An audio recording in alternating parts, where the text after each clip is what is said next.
You know what show I would like to see you host, Norm? And this is the God's truth. I would like to see you host Catch a Predator. I see that as being a good medium for you. What's your thoughts on the To Catch a Predator show?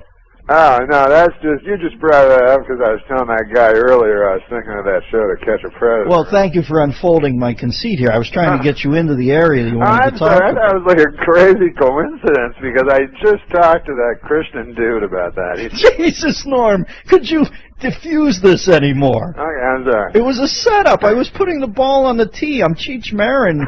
You're nice.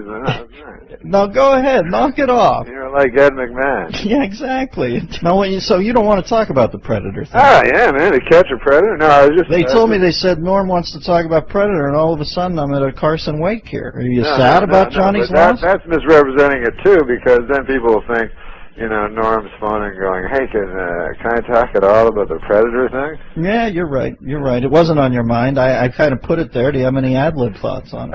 It's not going to be funny now. All right. You know what I've done to you? It's like Jerry Lewis with Charlie Callis with the Duck Hunter. Exactly. I have to come...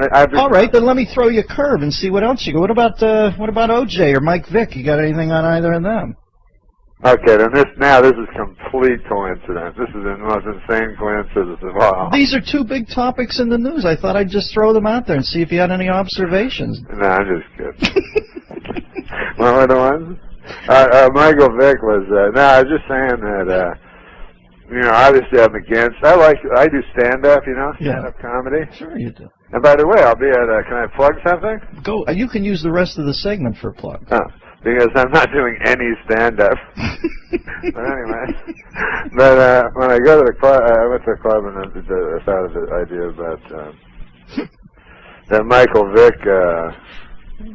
First of all, you love football, obviously, right? Yeah, sure. Well, you know, sure. I go way back with football and cockfighting, you know.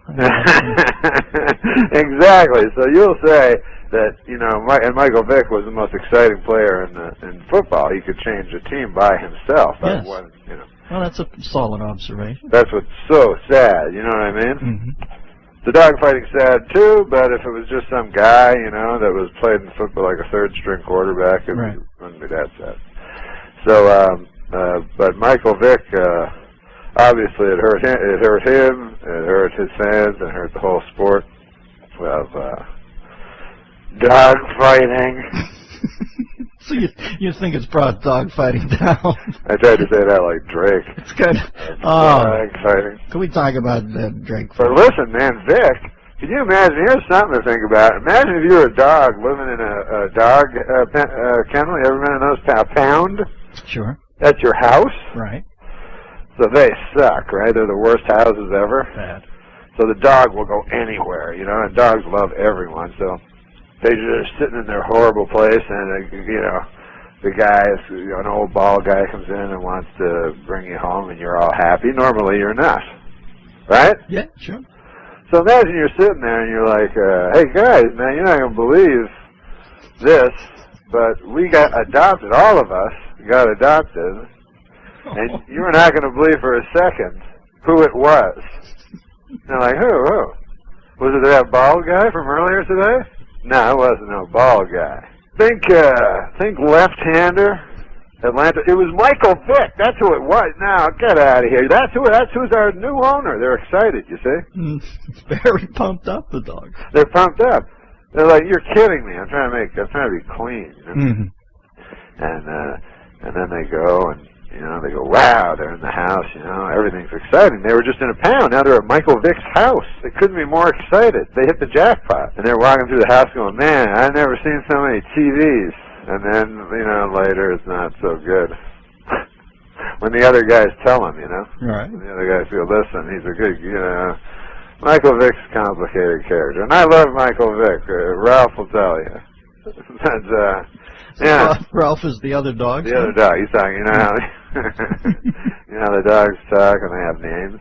Sure, and they go. Ralph will tell you. You know, I said Vic is the best thing to happen to football in forever. But on the other hand, you know, he electrocuted me last week, so I have mixed feelings with Vic. This is one thing about the Michael Vick thing. He electrocuted them, which was awful, and shot them, right? Right. and then in one of them he strangled them. Yeah, it's hard. So I was saying, as heinous as this seems, that one part, him strangling a pit bull dog, Yes. seems not so heinous. It seems kind of brave if that's all he ever did. And, you know, I'm sure Michael Vick's hands are really strong with a pit bull's neck. Well, Norm, when I see the nuances you've peeled back on the Vick story, I could only send you a big, hearty hail thank you that you dodged the To Catch a Predator question. Well, that's the one I wanted to talk about. Because I have no idea where that was. So you have no time on the show anymore, so you can't talk about it? Well, do you want to stay for a segment? What? I'm going to take a commercial. Can you stay? I wouldn't mind telling you that to catch a predator and see if you'll laugh. Like I mean, you didn't laugh at all at that one. Norm, listen. When I'm in the presence of greatness, I simply sit and I listen. Hang on to the Predator story till after this. Dennis Miller Show. Two things. I was wondering where Sal was during that thing. Sabes made the miscalculation of turning his mic off. He was laughing so hard, and he didn't think anybody would be able to hear Norm.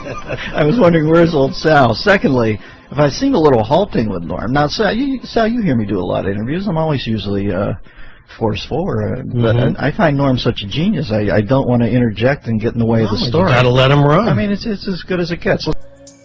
I need your love. You free my mind. I need your love.